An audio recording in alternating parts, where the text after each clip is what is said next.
Salam alaikum et bienvenue, bonsoir à tous et bienvenue dans ce quatrième numéro de Weshderna Across the World. Alors comme vous savez, Weshderna Across the World, c'est une série de live que j'effectue à partir d'Alger et où je pars à la rencontre de la jeunesse du monde. À ce jour, Weshderna, درنا الملكان, درنا اسبانيا, درنا لبنان, واليوم رانا رايحين عند خاوتنا التوانسة اللي في تونس الشقيقة à la rencontre du jeune Slim Bouzid et vous allez voir, il a un parcours très surprenant. Bon alors, avant de commencer, j'ai décidé que chaque semaine, on va avec un événement positif de la semaine parce que il y a le négatif dans cette période, on est en train de déprimer. Donc j'aimerais donner un peu plus de peps à l'émission. On commence avec un événement positif en Algérie, un événement positif dans le pays qu'on va accueillir, en l'occurrence la Tunisie. Alors, l'événement positif de la semaine en Algérie, c'est bien sûr la sortie du nouvel album du groupe Démocratos, intitulé Mezel. Il est disponible sur le site democratos.bandcamp.com. Nous partageons avec le lien juste après l'émission et vous pourrez l'écouter et vous pourrez le découvrir. C'est un album vraiment qui est péchu, plein d'espoir, à la hauteur du combat du peuple algérien parce qu'il rend hommage au hirak algérien pour l'indépendance, pour la justice. Un bel hommage que je vous conseille vivement d'écouter. Il est produit par Yassine Bouaziz de Thalafilm et par Sadaq Bozilo.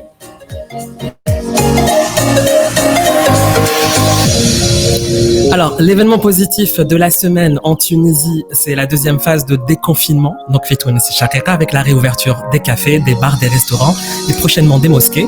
Et aussi, c'est la rentrée des artistes. Donc, les artistes qui, rappelons-le, vivent souvent essentiellement de la scène et du contact avec le public. Donc, le confinement, il les a plus ou moins éloignés un peu partout dans le monde avec leur public. Et aujourd'hui, donc il y a un début de déconfinement en Tunisie, la Kobalena, et on espère qu'on sera tous en bonne santé, qu'on pourra venir à bout de ce virus qui nous a plus ou moins quand même pourri la vie depuis quelques mois.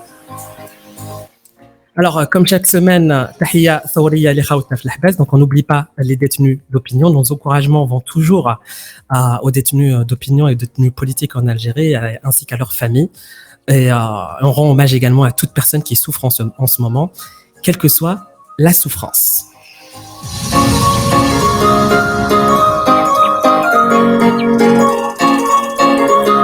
Alors donc j'ai appelé la nouvelle décidé d'appeler la rubrique Jdidatana, la rubrique messagerie, mais on va écouter chaque semaine un message de l'invité de la précédente émission. Donc Rana Khouri de Lubnan nous avait laissé un petit message, on va l'écouter et on se retrouve tout de suite après avec notre invité Yatekom Saha.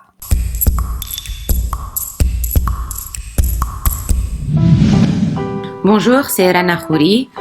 J'avais le plaisir d'être avec nos amis de Weshderna la semaine passée dans Weshderna autour du monde. C'était une discussion qui m'a fait réfléchir, mais aussi qui m'a fait découvrir beaucoup de belles choses sur l'Algérie.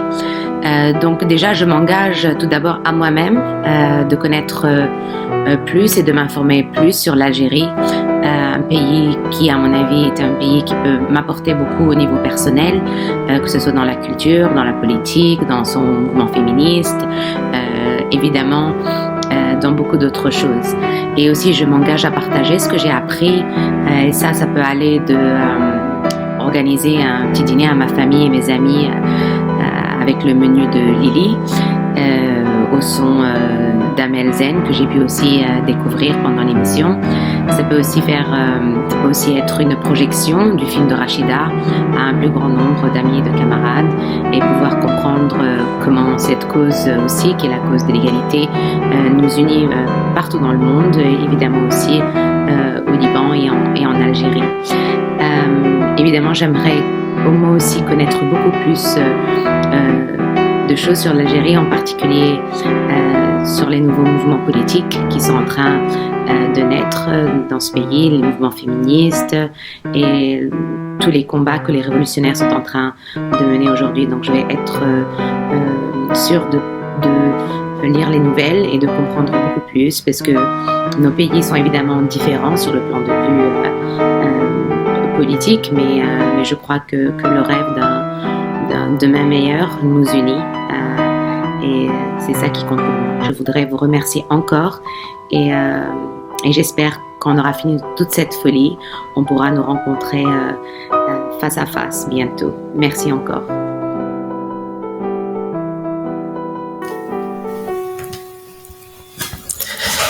Et tout de suite, direction Tunis, où on reçoit notre invité Houna Slim Bouzid. Slim Bouzid, bonsoir, salam alaikum. Bonsoir, عسلامة الناس الكل، مرحبا للمستمعات والمستمعين. Bonsoir. كيف أحوالك خويا العزيز؟ Très bien, alhamdoulilah. Wallahi, écoute, moi je suis très heureux de te recevoir. Je suis très content qu'on puisse faire le live ensemble, toi et moi. On s'est rencontrés il y a quelques mois à Tunis et aujourd'hui, راك معنا في الجزائر de manière virtuelle et on espère qu'on puisse t'accueillir prochainement de manière réelle, ya Khouya Aziz. Alors, juste brièvement, je vais te présenter rapidement. Donc, Anta ya Khouya Slim, tu as une maîtrise en administration économique et sociale, un master en fonction publique internationale de l'école des hautes études internationales et politiques à Paris. Tu as travaillé en Inde dans la gestion des associations qui inclut le développement organisationnel en tant que dirigeant au sein d'une ONG. Et tu es rentré en Tunisie en 2011 à cause de la révolution. Je dirais pas à cause, je dirais grâce à la révolution. Parce que sincèrement, avant de partir, comme tout jeune, je suis parti, qui rêve à partir, je suis parti à 18 ans pour faire mes études. Et après, j'ai eu le temps de bouger, de voir du monde, mais bien évidemment, toujours un peu plus attaché à la Tunisie au fil des années, j'ai envie de dire. Qu'est-ce que ça t'a procuré quand tu as vu la révolution des Thawra li sarat fi Tunis où tu étais à l'étranger? Qu'est-ce que tu as pensé à l'intérieur? Pour être tout à fait sincère, je sentais que je ratais quelque chose d'historique.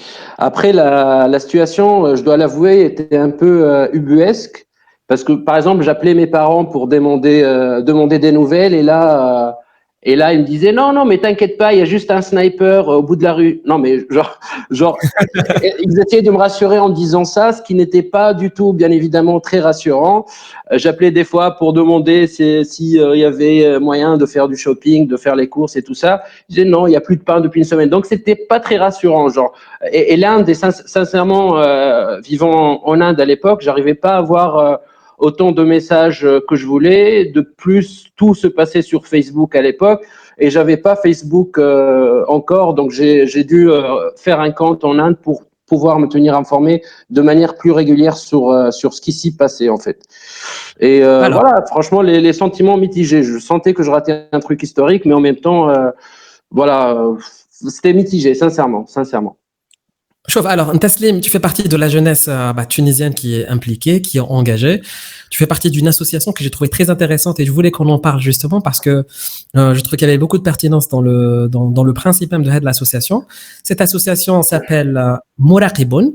Mouraqiboun qui est un réseau citoyen tunisien qui a formé 4000 observateurs pour les élections de l'Assemblée nationale constituante du 23 octobre 2011. C'est un réseau donc d'associations, on va en parler un peu plus tard, et dont l'objectif, dont tu vas nous expliquer l'objectif justement. Je ne vois l'objectif de Mouraqiboun. Je vais revenir un peu sur l'historique de la création de Mouraqiboun. Mouraqiboun est un réseau d'associations qui a été créé autour de 6 associations en 2011, durant l'été 2011. Le groupe des fondateurs de l'association, ils voulaient contribuer à la nouvelle Tunisie. Ils se reconnaissaient pas forcément dans l'offre politique qui prévalait à l'époque. Et du coup, ils se sont dit, il y a des élections qui vont être organisées.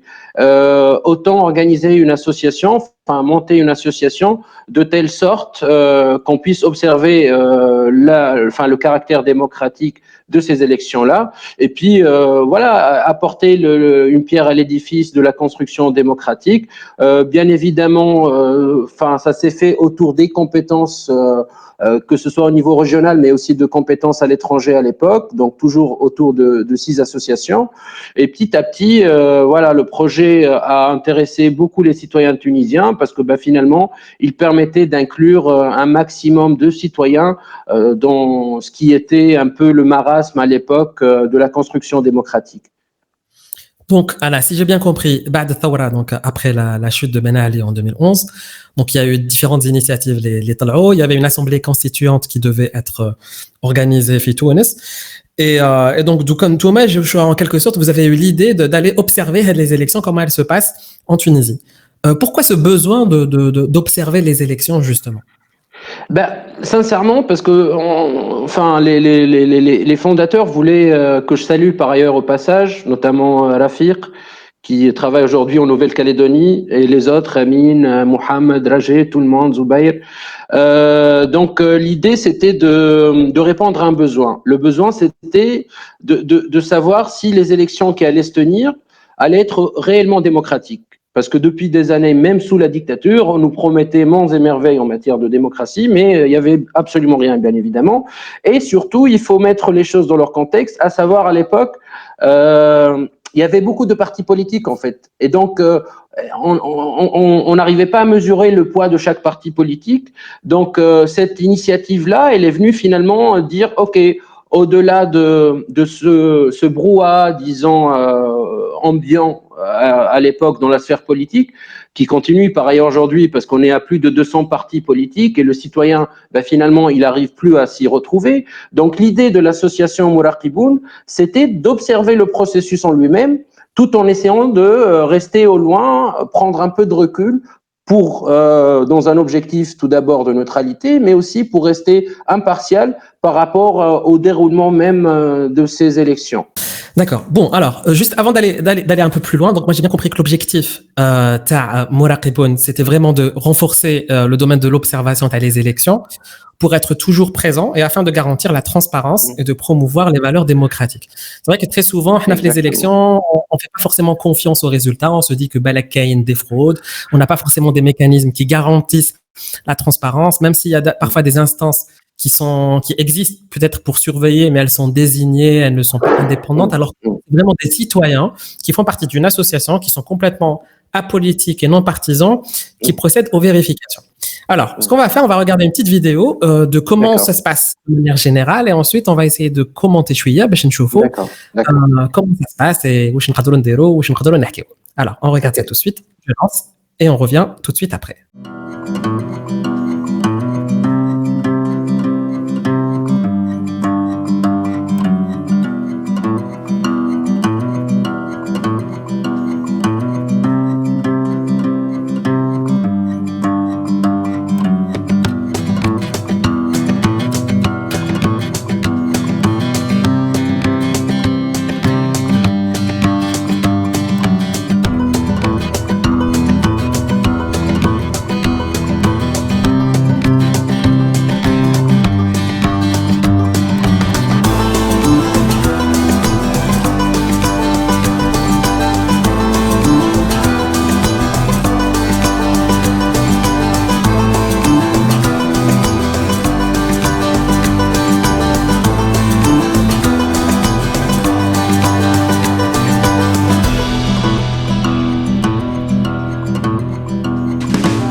Alors, J'ai toujours la chair de poule en regardant cette vidéo, même si je l'ai regardée 10 000 fois. D'ailleurs, la fois où on s'est rencontrés à Tunis, j'avais projeté cette vidéo-là dans les locaux de Mouraqiboun. Sincèrement, cette vidéo-là, elle symbolise tout ce qu'on fait en une journée, en fait.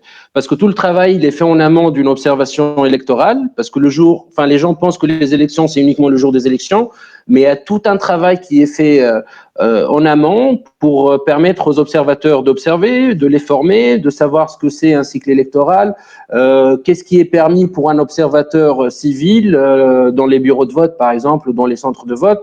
Donc tout ça, ça prend beaucoup de temps selon les différentes phases d'un cycle électoral, donc la campagne électorale, la phase d'enregistrement des électeurs, donc différents cycles. Et Mouraqiboun, finalement, les observateurs de Mouraqiboun qui sont déployés sur tout le territoire tunisien, mais aussi à l'étranger, finalement, ils sont déployés pour observer les élections. Et puis, on utilise une méthodologie qui, finalement, nous permet parce que, par exemple, en 2011, on était plus de 4000. Là, en 2019, on n'était que 3000. Enfin, c'est déjà énorme parce qu'on a affiné notre méthodologie d'observation, ce qui nous a permis de mieux, basé sur un modèle statistique, qui nous permet finalement d'observer sans forcément mettre beaucoup plus de monde. Comment ça a commencé cette histoire? Donc, quand vous avez lancé Mouraqiboun en 2011, oui. Donc à l'Assemblée constituante, etc., comment étaient les premiers pas? Comment est-ce que tu pourrais les décrire? Sincèrement, moi, j'ai rejoint Mouraqiboun en 2014, mais j'étais toujours proche de Mouraqiboun. En 2011, parce que en fait la loi sur les associations en Tunisie, elle a été amendée en septembre 2011. Là, c'est une loi qui correspond finalement aux demandes, aux attentes de la société civile lors de la Révolution. Mouraqiboun, elle a été créée juste avant.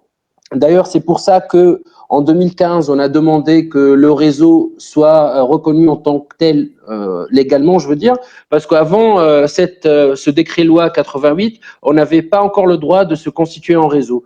Donc, c'était plus un réseau informel dans lequel il y avait une tête de file parmi les 6 associations qui ont créé le réseau Mouraqiboun, qui par ailleurs à la base était un projet.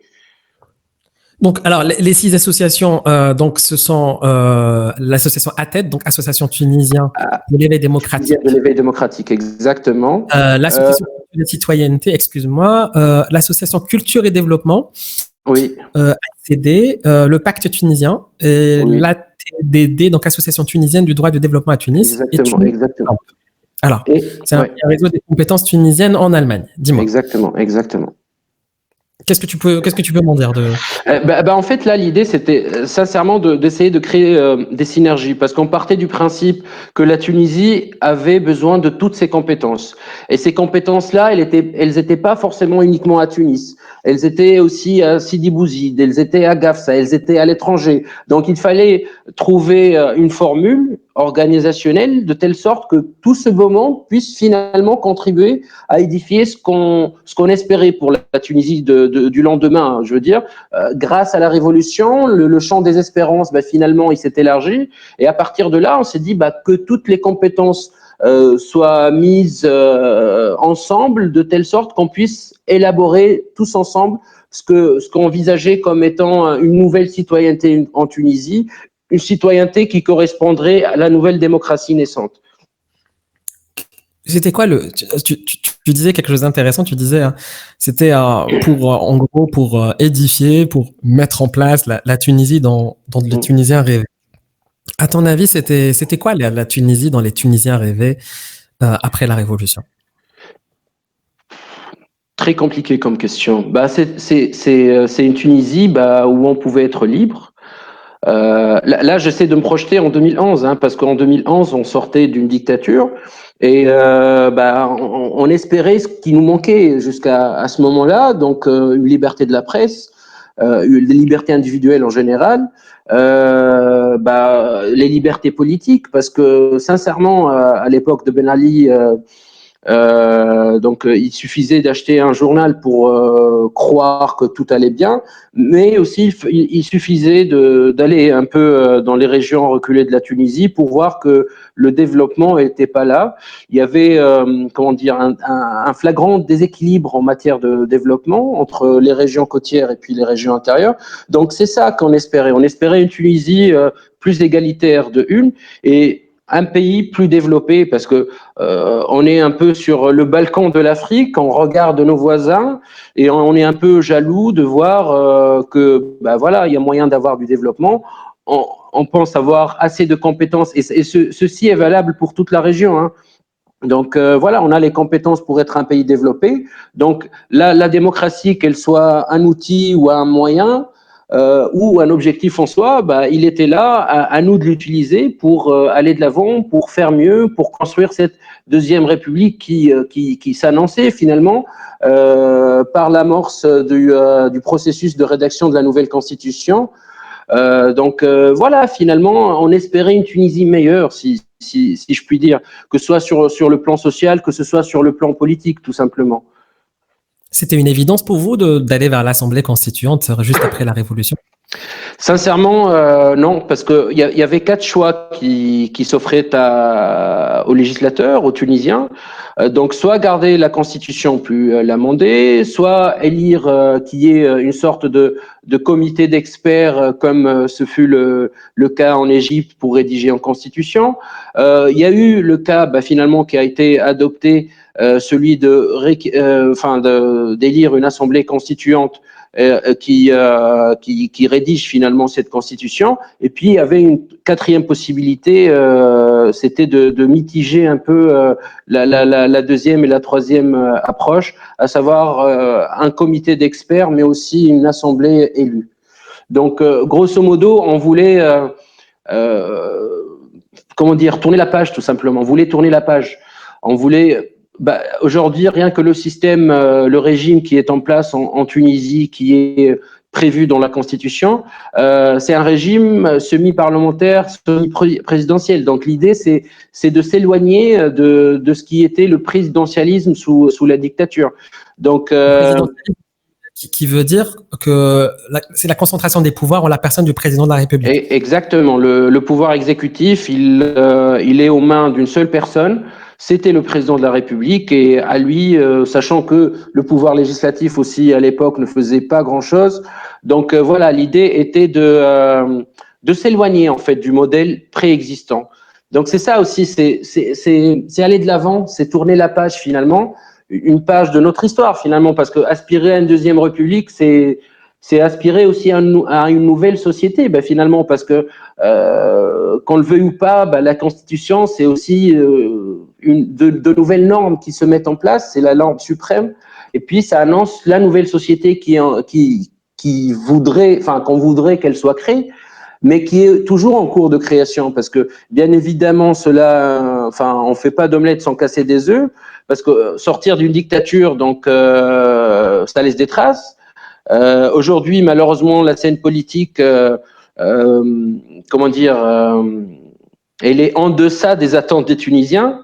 Donc, on assiste plus à des disputes au sein de l'Assemblée. Bon, vous me direz que c'est un peu le propre d'une démocratie, mais en même temps, on est loin des espérances telles que soulevées par la Révolution, notamment en matière économique, notamment en ce qui concerne les disparités régionales entre les régions côtières et puis les régions intérieures. Donc les gens, moi sincèrement à cette époque-là, je parlais avec beaucoup de mes amis, avec certains collègues, et il y avait une sorte de confusion dans la rue parce que les gens s'attendaient que du fait qu'on devienne une démocratie, qu'on devienne comme par magie un pays développé.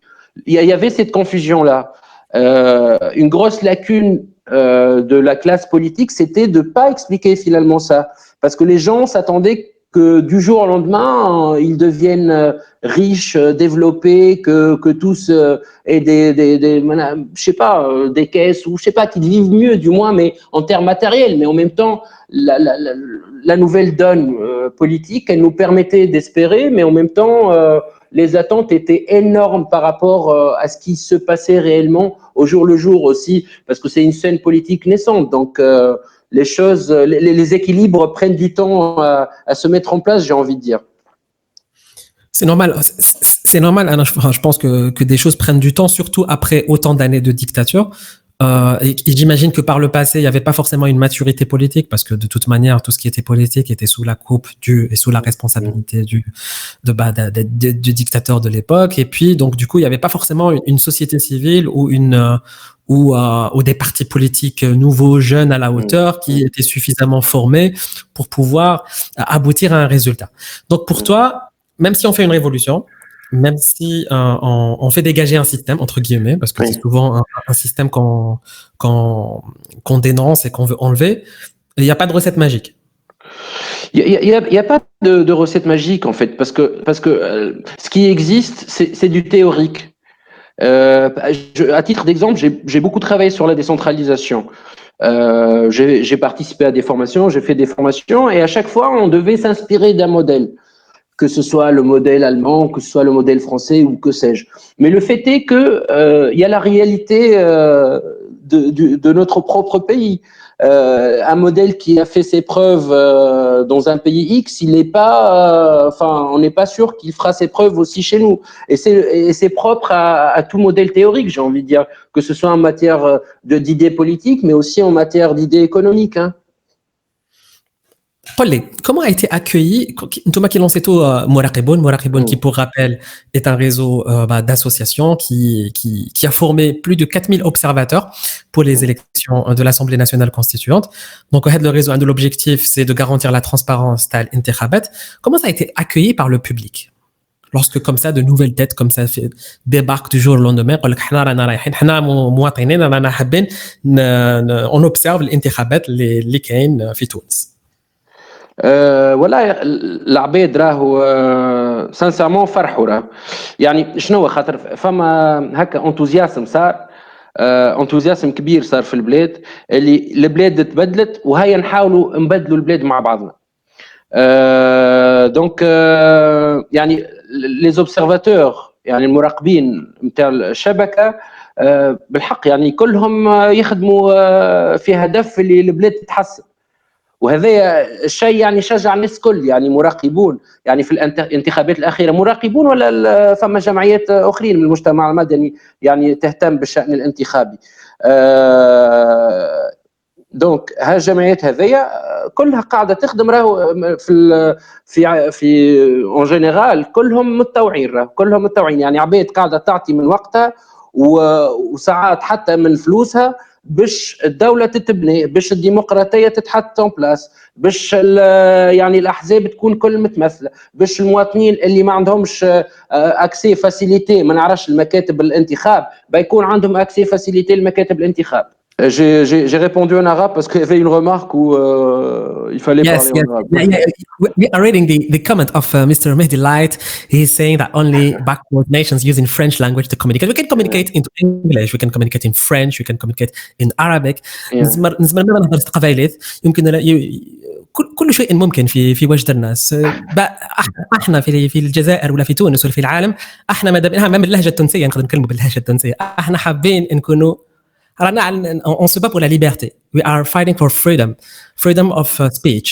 So freedom of choosing the language that we can use to communicate in order to build bridges between different people, etc.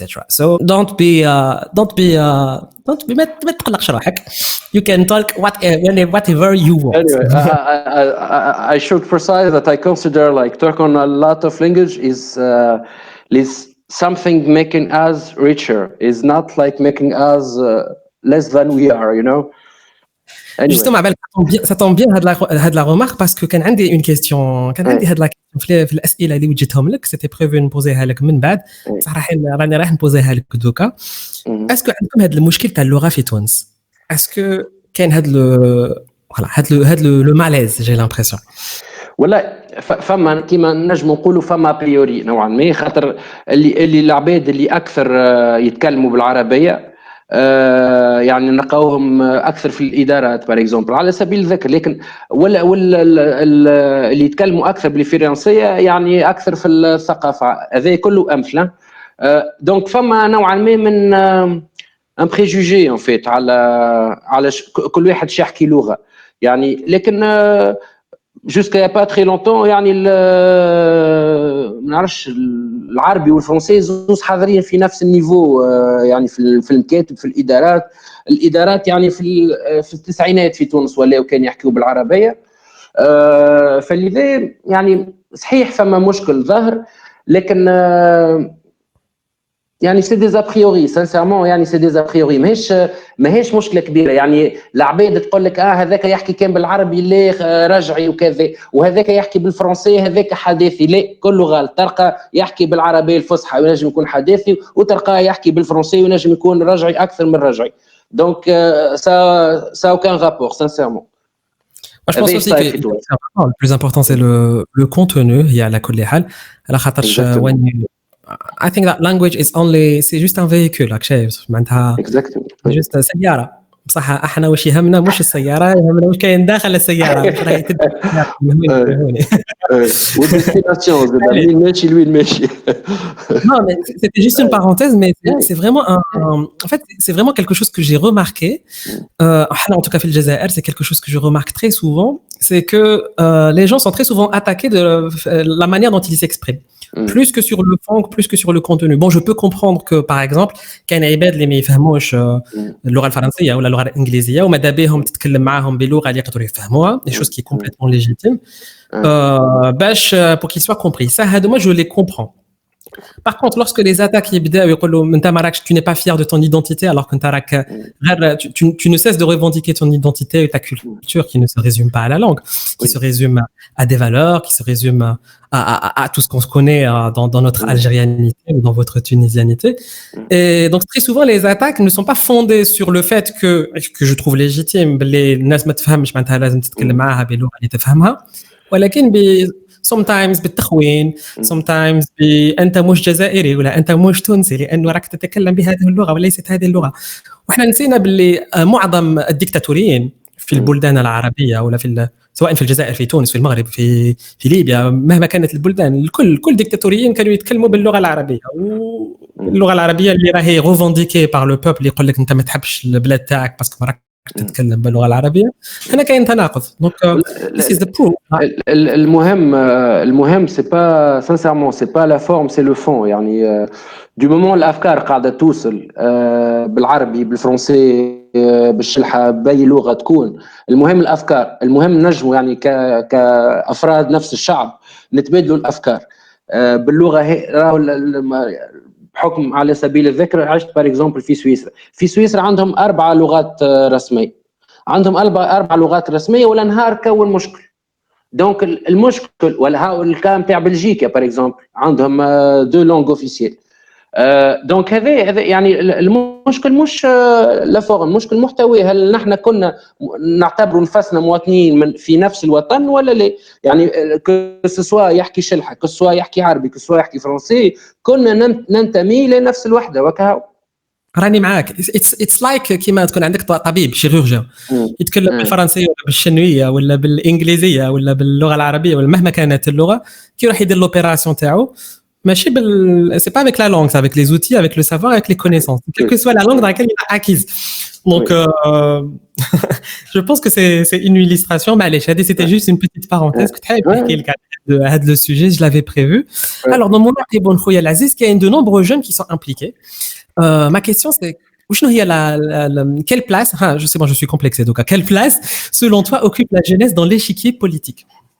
Donc Chabib, المكان اللي sincèrement, j'ai lu un chiffre récemment, et lors des dernières élections législatives, pas présidentielles, moins de 10% des jeunes ont participé aux élections législatives.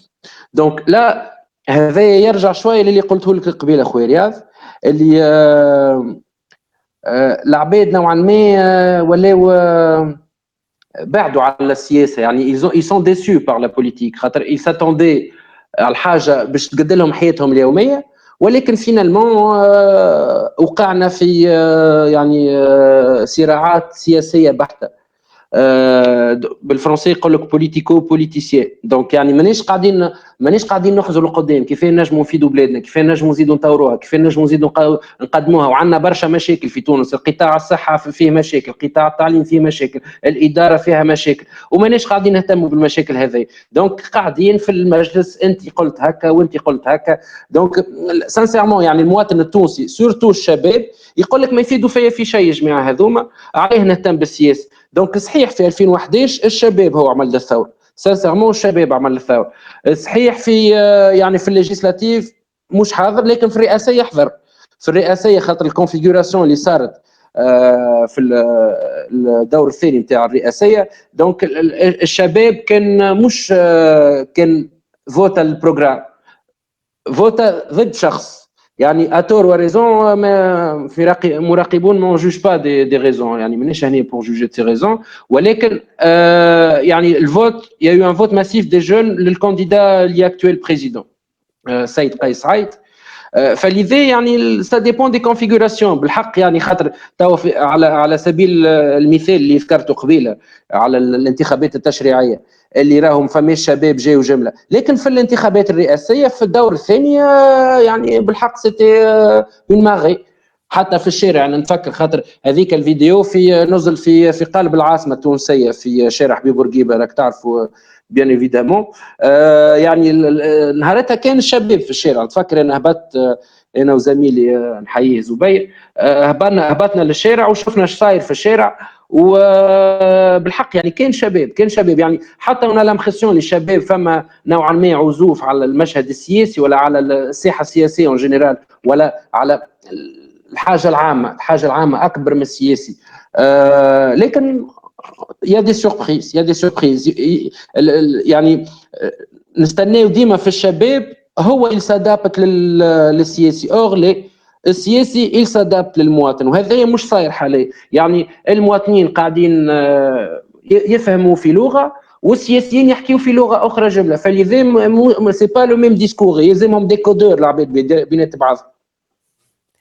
Est-ce que بالنسبة لك, bon, alors, juste pour ceux qui viennent de nous rejoindre, parce que de temps en temps, il y a des questions, le sujet, donc, اليوم رانا مع Slim Bouzid, qui est le trésorier de l'association Mouraqiboun.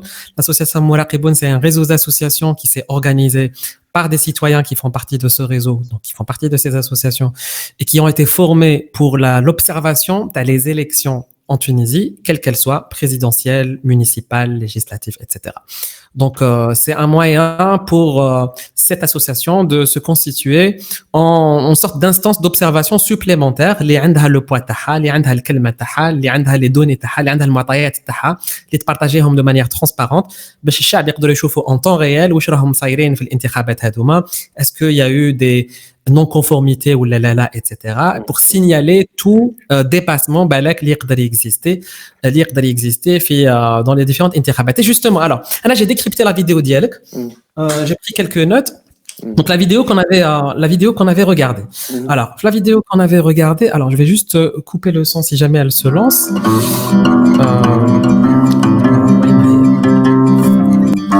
Alors, donc oui, la vidéo Hadik Tarak. Alors, qu'est-ce que j'ai lu? J'ai lu quelques commentaires qui avaient, enfin, quelques images, quelques commentaires. Alors, alors, donc j'ai vu qu'il y a une unité de suivi des incidents. وحدة متابعة الأحداث الطريقة. جدول توزيع المداخلات الإعلامية. déjà هذه les deux points. Donc وحدة متابعة الأحداث الطريقة. وشنو هي الحكاية هذه؟ هذايا راهو هذيك يعني هذيك غرفه العمليات اللي شفتوها في الفيديو. غرفه العمليات راهو 3000 نعبد، اكثر من 3000 العبد ديبلوي على الميدان. يلزم بلاصه باش تصير الكونسنتراسيون نتاع المعلومات اللي تجي. باهي او فور مزور اللي النهار يتعدى فما دي بوين 9 نتاع الصباح، دي بوين 11 نتاع الصباح، دي بوين الماضي ساعه نتاع الصباح. دونك غروسو مودو كيفاه تصير هي لوبسيرفاسيون؟ يا دي فورمولير دوبسيرفاسيون كنتفكر وريتهم لك وقت اللي تقابلنا في تونس. Des formulaires d'observation, et ces formulaires d'observation ils correspondent à des SMS envoyés au fur et à mesure de la journée. شكون اللي بعث هاد لي SMS؟ C'est nos observateurs qui sont déployés.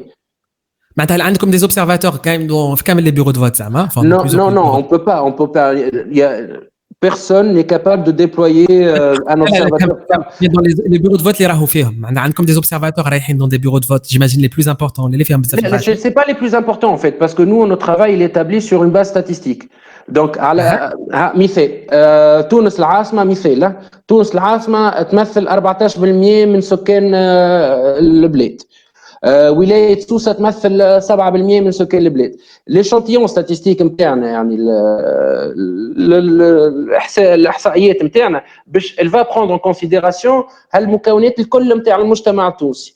وديفيرونت ايشيل يعني اربعه كات ديمونسيون سامحني خاطر ريت واحد يدخل في التكنيك نولي نسويتشي على الفرنسي.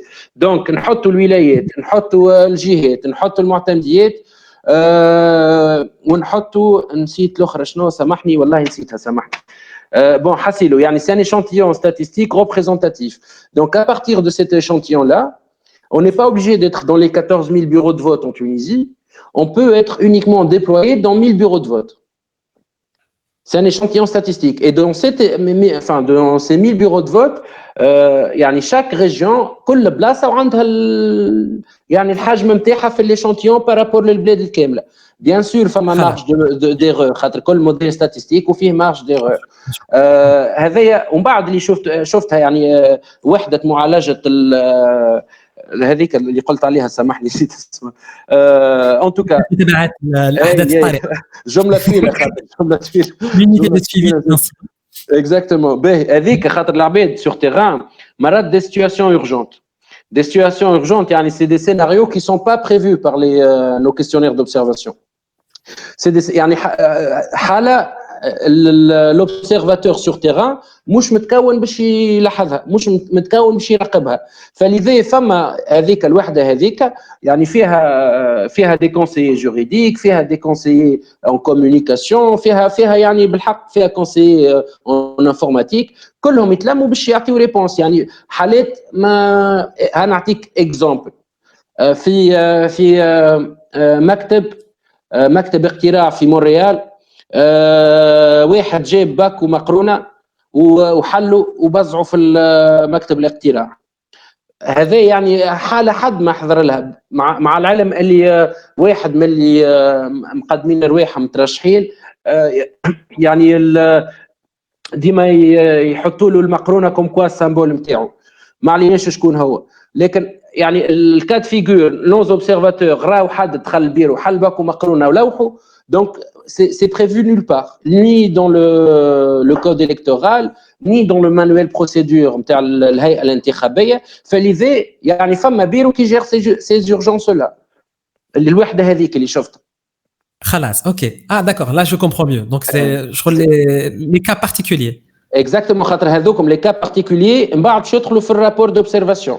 Le propre d'une association اللي تعمل مراقبة الانتخابات هي publier un rapport باش تقول هيئة مراقبة الانتخابات ولا تقول يعني للسلطة اللي قاعدة تسهر على حسن سير الانتخابات تقول لها في رابور فينال d'observation هاو الاقتراحات باش تكون الانتخابات خير.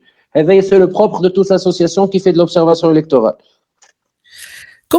كيفاش تكونوا المراقبون concrètement كيفاش تصرى لا فورماسيون تاعهم comment vous formez les citoyens باش يقدروا pour qu'ils puissent observer les élections راهو صح عليك لك العامة هاي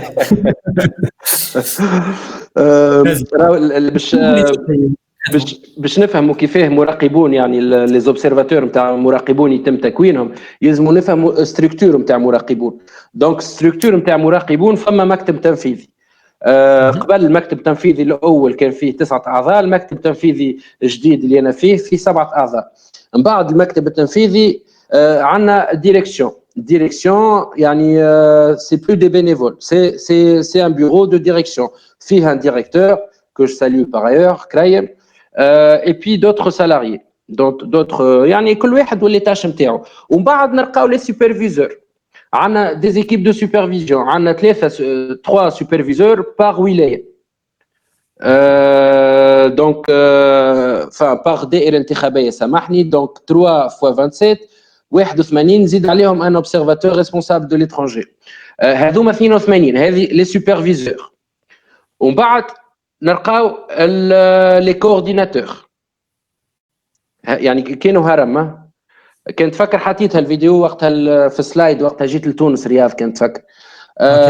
دونك bureau exécutif, bureau de direction, superviseur, coordinateur et observateur. Donc, plus on descend, enfin, dans la pyramide, en matière de responsabilité, chacun il a son niveau de responsabilité. Plus on descend dans la pyramide et plus le nombre il est grand. Donc, l'échelon, il faut qu'on ait dit l'échelon il est تحته. Je sais pas si tu vois ce que je veux dire. En fait, en gros, avec une pyramide. Exactement. Avec une pyramide avec hiérarchisé. Formation en cascade. C'est pas formation en cascade. C'est hiérarchisé dans le sens de la formation, bien sûr. Oui. Plus on monte, plus on est expert dans la formation, et plus on se forme. Ouais. انتم في تونس مثلا كاين مواطن حب يكون مراقب للانتخابات يجي للجمعيه تاعكم يديروا له تعملوا له فورماسيون ويبدا يعمل كيف كومون سا سباس.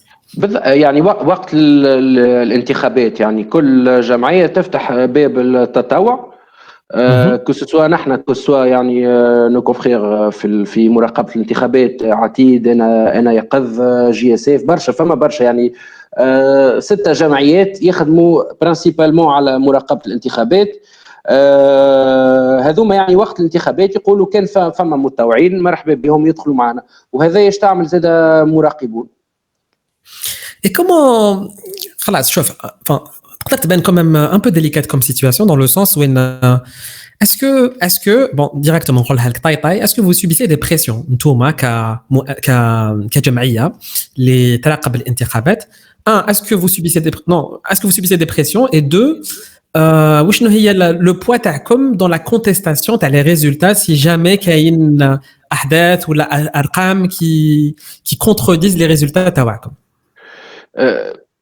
Sincèrement, du moment qu'on est uniquement redevable aux citoyens tunisiens, franchement, même s'il y a des pressions, on s'en fout en fait, parce qu'on est redevable qu'envers la Tunisie. Et sincèrement, on est redevable qu'envers la Tunisie. مش زعما نكبر في خدمة المراقبون، لكن الفكرة الأولى نتاع المؤسسين نتاع المراقبون اللي نخدموا بلادنا، وهذا ايش نحاولوا نعملوا فيه إلى يومنا هذا، نخدموا بلادنا، مش وحدنا. المجتمع المدني كل قاعد يحاول كل حد بالطاقه نتاعو كل حد بالموارد نتاعو il apporte sa pierre à l'édifice سامحني. Donc sincèrement من بعد il y a des petites tensions, après je dirais pas c'est des pressions, des tensions. Donc par exemple il est arrivé lors الانتخابات الاخرى اللي في بيرو في ولايه بنزرت المراقبين نتاع مراقبون on leur a refusé l'accès للبيرو de vote. Donc, mais on a une très bonne relation avec l'instance électorale. On a appelé, on a dit voilà, donc on a signalé ça aussi d'ailleurs. Oui, mais ça, sincèrement, c'est pas de la mauvaise foi des instances électorales en région, des IRI. Sincèrement, c'est pas de la mauvaise foi. Souvent, c'est de la mauvaise formation des gens qui sont responsables des bureaux de vote. C'est-à-dire un problème de compétences. Je dirais pas de compétences, de formation. Sincèrement, parce que grosso modo, les dernières élections, c'est des élections anticipées. Il y a eu le décès de Silbej Qaïd Sebsi. Donc, à partir de là, il y a eu des élections anticipées. L'ISI, l'instance électorale, elle s'est mise dans le branle-bas de combat, ou peut-être elle forme tout le monde, ou c'était pas suffisant. Souvent, c'était pas suffisant. Et on l'a signalé, et ils disent, c'était pas suffisant, on le sait, mais on était pris par le temps. Il y a des, quand ils font des conférences, on y va au même titre que d'autres associations, les représentants des partis politiques. Donc, sincèrement, il n'y a pas de pression. Ça, parfois, il y a des tensions, mais on arrive à les régler. Donc, il y a des tensions qui existent, il y a une dépression, mais le plus important pour toi, c'est l'intérêt de la Tunisie. Donc, forcément, tu ne fais pas attention ni aux pressions, ni aux intimidations, ni aux remarques, et tu essayes, enfin, vous essayez d'aller directement vers l'avant. Alors, un su'al qui nous a été posé. Est-ce qu'il est facile d'obtenir des agréments en Tunisie pour obtenir ce type d'association? هيا نترجموا.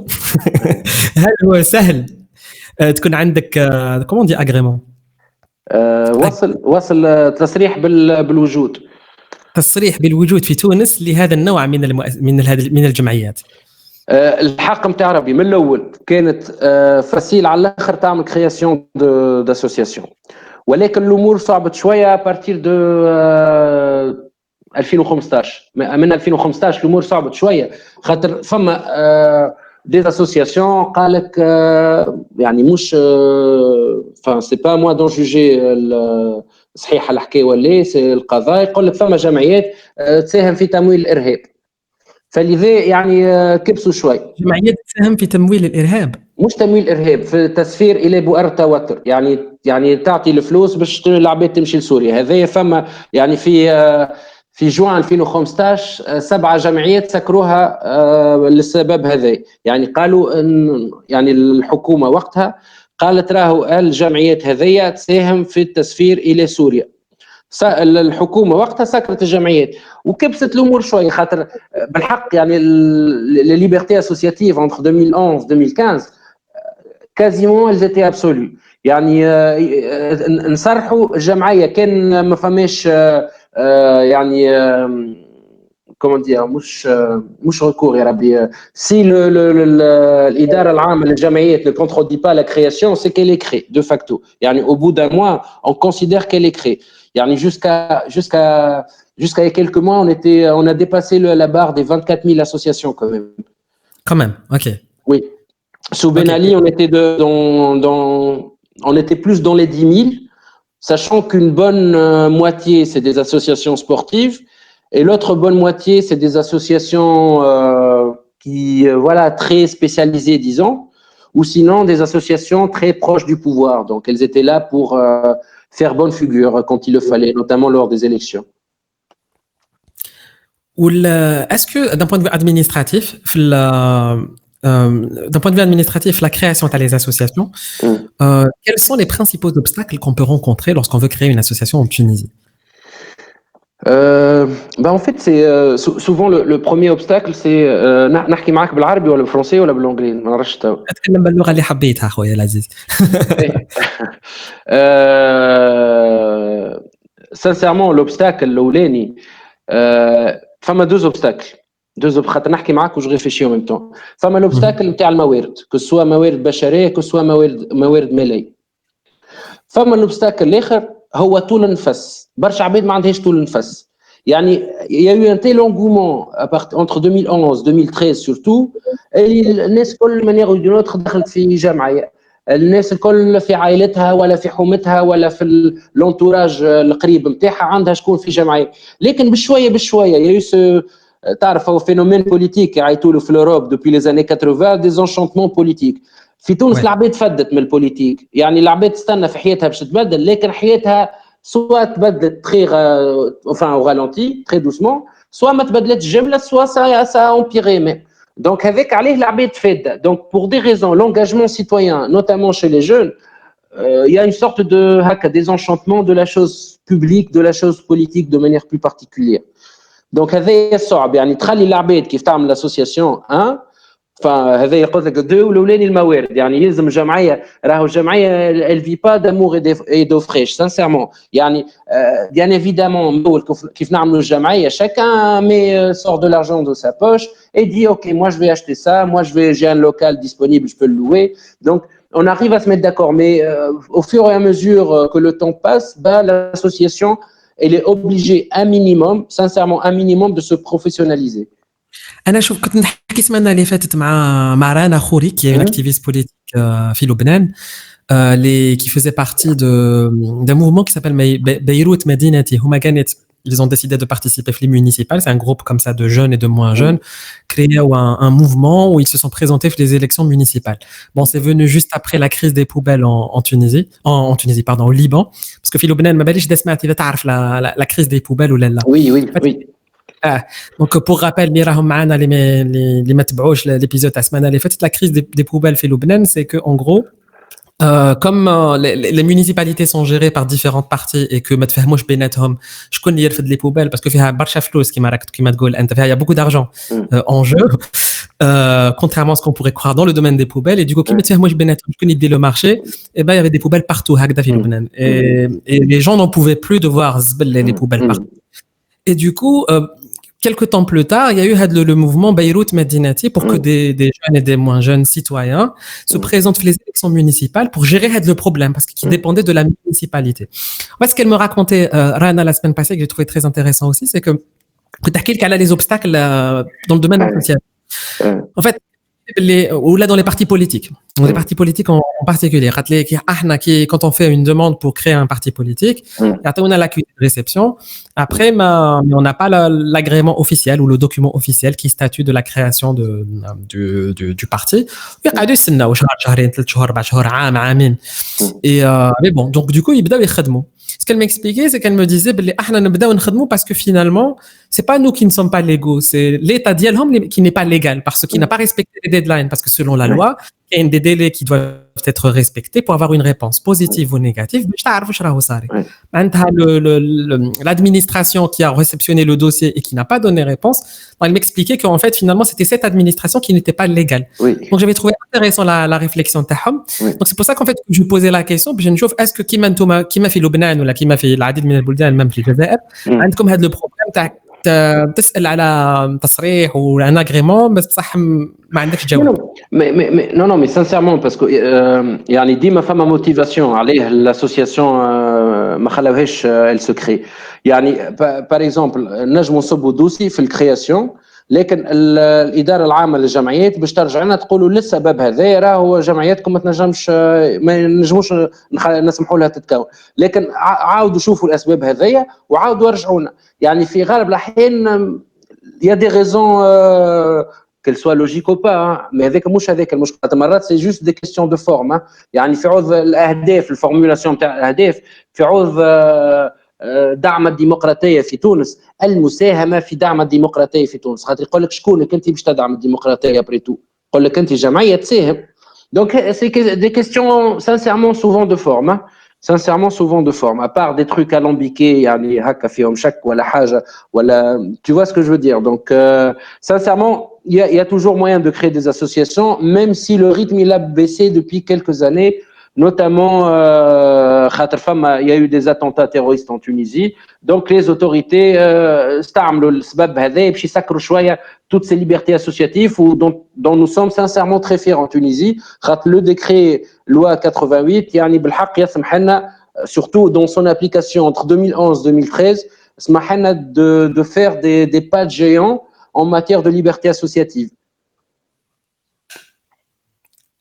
Alors, عندي سؤال بالنسبة ليك يا الأخ سليم. Alors en fait, on fait souvent focus sur des élections libres. Mais est-ce que tu penses que c'est suffisant pour parler d'une démocratie? Est-ce que selon toi, avoir des droits civils et politiques est suffisant pour dire qu'on est une démocratie? Ou là, parce que la question que je me pose, c'est est-ce que la démocratie, est-ce que ce n'est pas, comment dire, pour moi, c'est plein de mécanismes. C'est aussi des libertés individuelles. Et souvent, on focus uniquement sur les élections libres, ce genre de choses.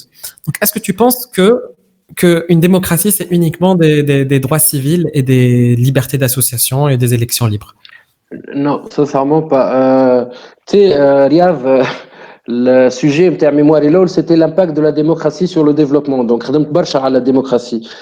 La meilleure définition que j'ai trouvée de la démocratie, et c'est une définition sincèrement un minima, mais au moins elle intègre tous les paramètres. Je crois que c'est une définition faite par une agence des Nations Unies, mais j'ai oublié laquelle, sincèrement. Il dit que la démocratie est un système politique capable de corriger ses propres dysfonctionnements. On s'arrête là. Donc, un dysfonctionnement, il peut être social, un dysfonctionnement, il peut être économique, un dysfonctionnement, il peut être culturel, il peut être ethnique. Donc, un système politique capable. Donc, il y a des courroies de transmission entre les gouvernants et les gouvernés, tout simplement. Donc, c'est-à-dire, c'est pas tu votes et puis allez, basta, on se voit dans quelques années. Non, tu votes et puis tu peux demander à la personne dont le vote a permis qu'il accède à son mandat. Donc, يعني ديما فما تساؤل. مش يعني هذا شنو قلت لك بالحق عز définition قريتها. C'est un système politique capable de corriger ses propres dysfonctionnements.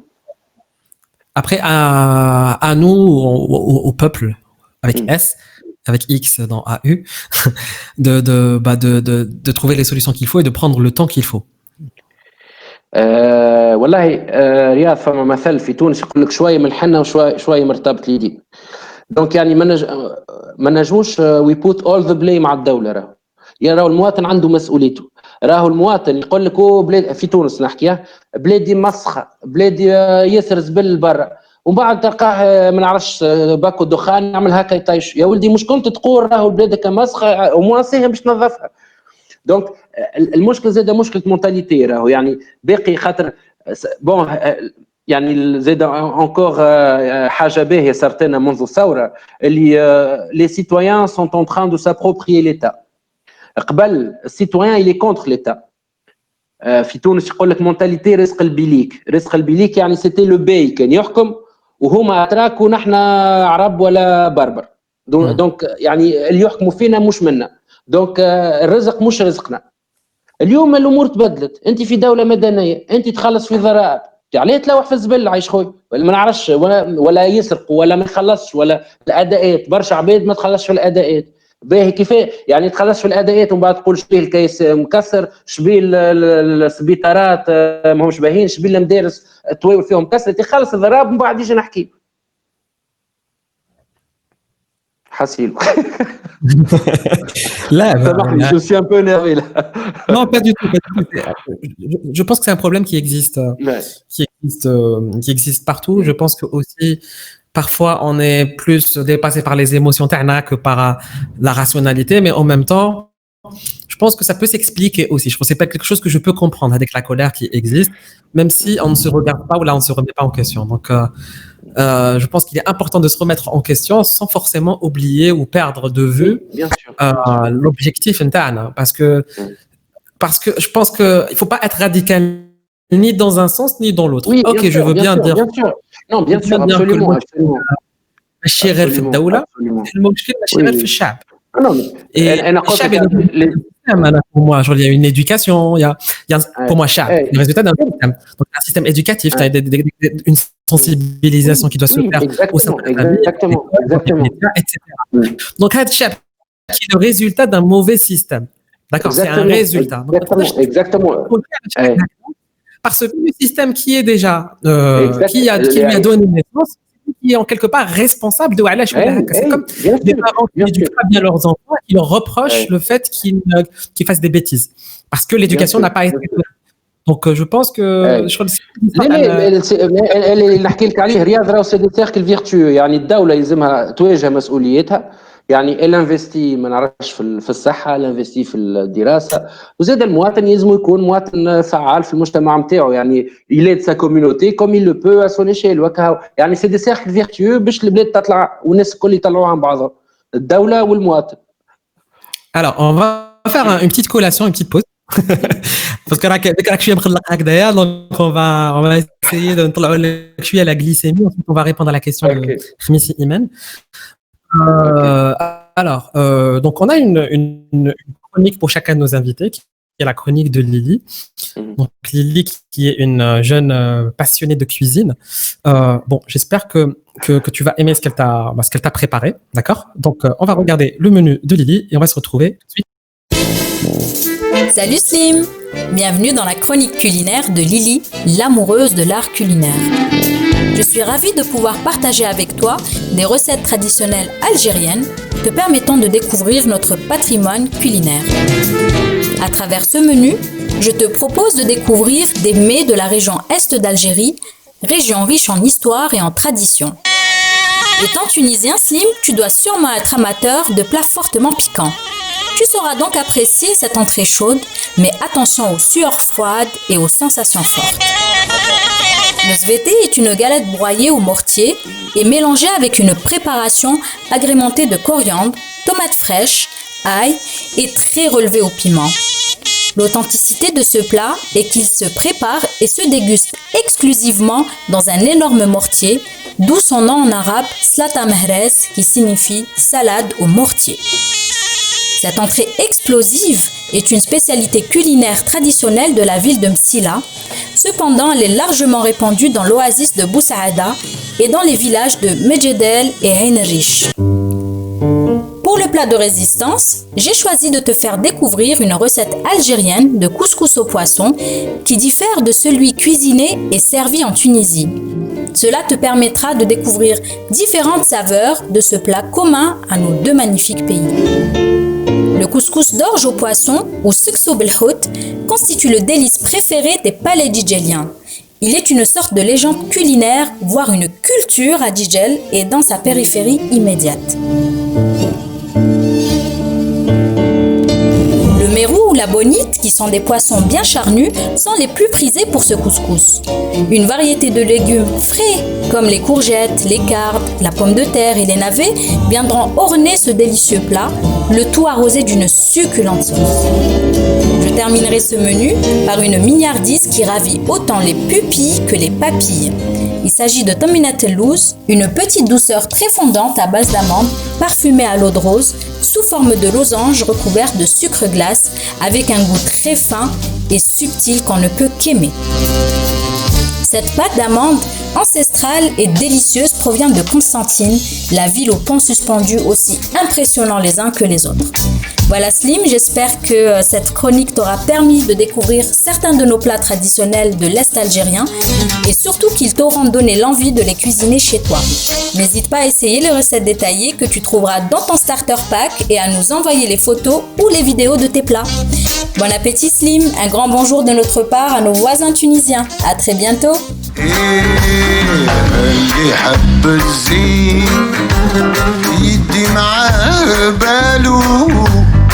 اللي حب الغرام يدي معاه عذابه اللي حب الزين غير يبني له شاطو اللي حب الغرام يدي معاه عذابه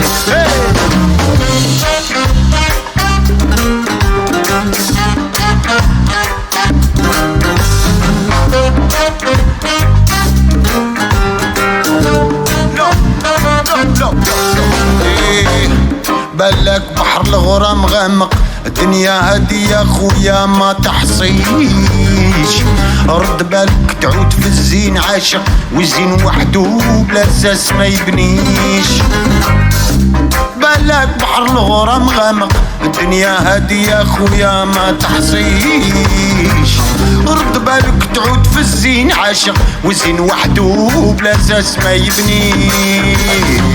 اللي حب الزين يدي معاه بالو اللي حب الغرام يدي معاه عذابو قالك لي يحب الزين يدي معاه بالو. J'ai trop faim là, j'ai trop faim. Alors, réaction pour notre amie Lily qui est présente d'ailleurs, qui nous suit. Et ben sincèrement, c'est pas, je vais pas dire je vais les cuisiner, je vais pas les cuisiner, mais je viendrai les manger en Algérie, Inch'Allah. مرحبا بك، le message est transmis. Inch'Allah. Parce que j'ai pas encore dîné, j'ai pas encore mangé. مازال قلت لك قبيله مازال هذاك le riz. Encore. Ouais, le jeudi ما ناكلش راك شايف. نبدا هاد la deuxième خدمه à préparer. Je ne peux manger qu'après. Donc là on a juste écouté donc la chronique de Lily donc qui présente les plats traditionnels algériens. Merci Lily. Sud, est, ouest. Alors je pense que هذه نقولها souvent it's important for to sharing something to eat with people is something really important for me en tout cas. Quand je partage des plats avec mes amis, avec ma famille, avec mes proches, pour moi c'est des moments qui n'ont pas de prix. Donc partager avec toi un repas bien de chez nous en attendant de goûter un repas bien de chez toi, bah, je pense que ce serait déjà un premier départ. On a écouté juste vite après la chanson de Youss, donc avec le morceau Li Habzin. Hada Li Habzin que tu trouveras dans ton starter pack qui te sera transmis en fin d'émission. Donc le starter pack c'est un cadeau qu'on offre donc à chacun de nos invités. Un album algérien, donc tu auras l'album de Youss, un film algérien, un livre algérien et un menu algérien. Génial. Voilà, l'objectif c'est vraiment de faire connaître un peu plus la culture algérienne à Andcom, sachant que nous, on apprend aussi de vous en vous invitant et en vous recevant. Merci. Alors, on va passer à la dernière partie qui est les questions rapides et les réponses courtes. D'accord. Alors, donc, c'est très simple.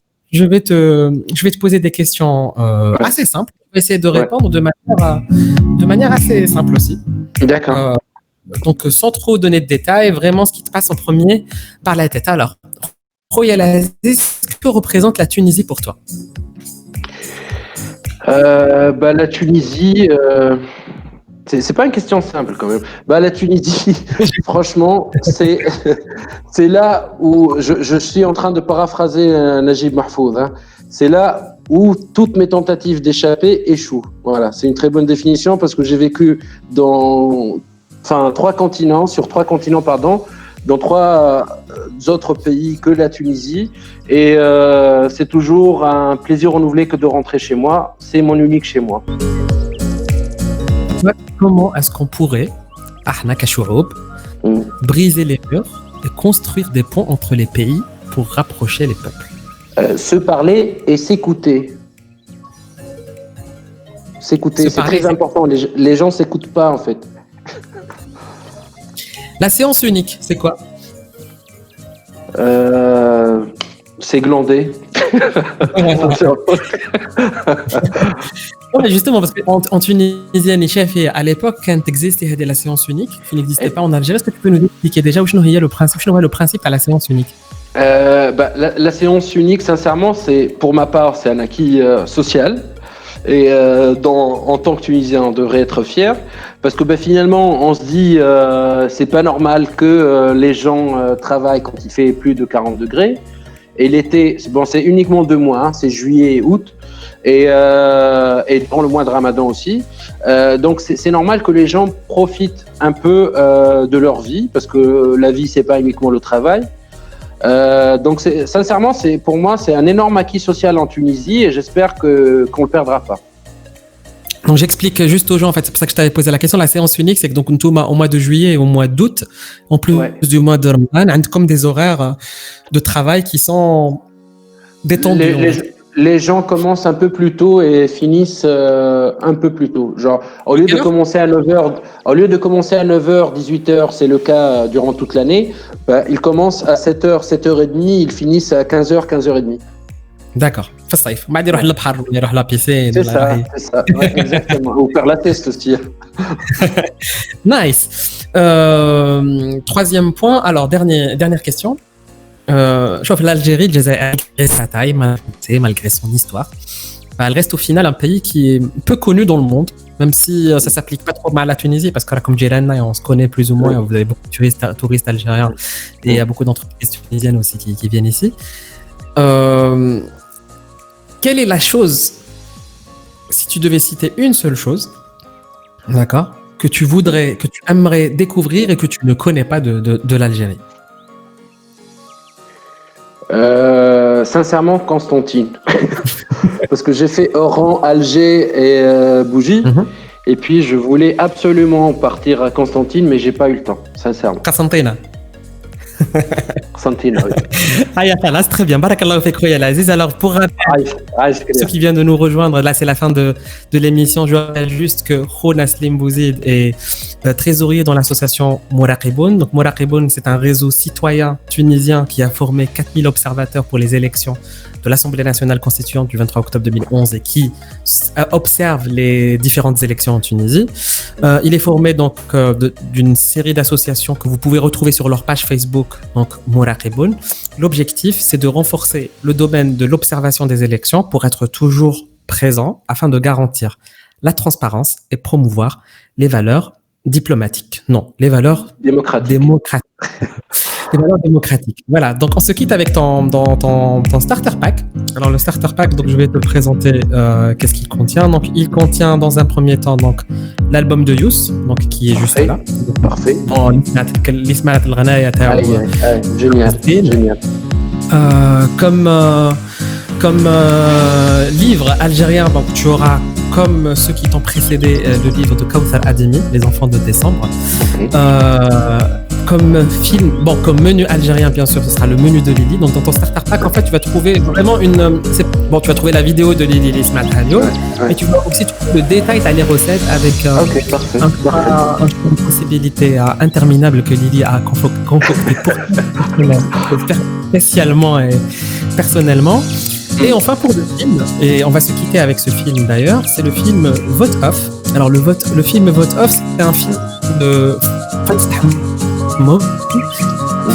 qui a été réalisé en fait en 2014, qui avait suivi, donc pour rester dans le thème avec les élections à Alfin Ratash, donc lors du 4e mandat du président déchu. Ce film avait été censuré à l'époque. Donc nous on te propose le film qui a été mis par le réalisateur, qui a été mis en ligne d'ailleurs sur YouTube et que tu pourras partager aussi avec tes proches. Donc il fera partie donc de ton starter pack. On va se quitter avec la bande-annonce du film. Est-ce que tu as un dernier mot à rajouter? Merci pour cette merveilleuse opportunité, Liab. Quand on s'est croisé à Tunis, j'étais sûr qu'on allait se recroiser un jour, mais je savais pas comment, donc c'est parfait. Merci pour cette invitation. Et salut à tout le monde. Merci beaucoup à toi d'avoir accepté l'invitation, d'avoir partagé معنا l'expérience ديالك les عشتها في بلادك. J'espère qu'on pourra te recevoir très prochainement dans notre pays. Je te dis prends soin de toi. Merci beaucoup. Et je termine toujours l'émission comme à chaque fois avec تحية ثورية لخواتنا في الحباس en ce moment pour leurs opinions ainsi qu'à leur famille pendant ces périodes très particulières. Voilà. Bon courage Khouya et à très vite. On se quitte avec la bande-annonce de votre. Ciao. Bye. Bye bye. Ciao ciao. من دقيقة قلت ما ندخلوش احنا قاعدين يصوروا هذا. انا يدخلوا هذا كان يكسر من كوره. مش من كورة ها وليك ناخذ من اليمين. علاش شكون اللي قال لك باليمين؟ قال والو باليمين. قال والو خليه يصور انا مش كل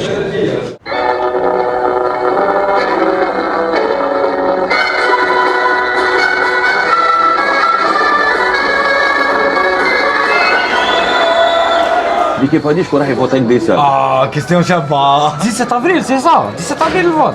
فوتي عنديش بروبليم في الفوت انا. انت تتهمنا بالرشوه انت عندك دليل بلي احنا ترشينا؟ طبيعة الحال.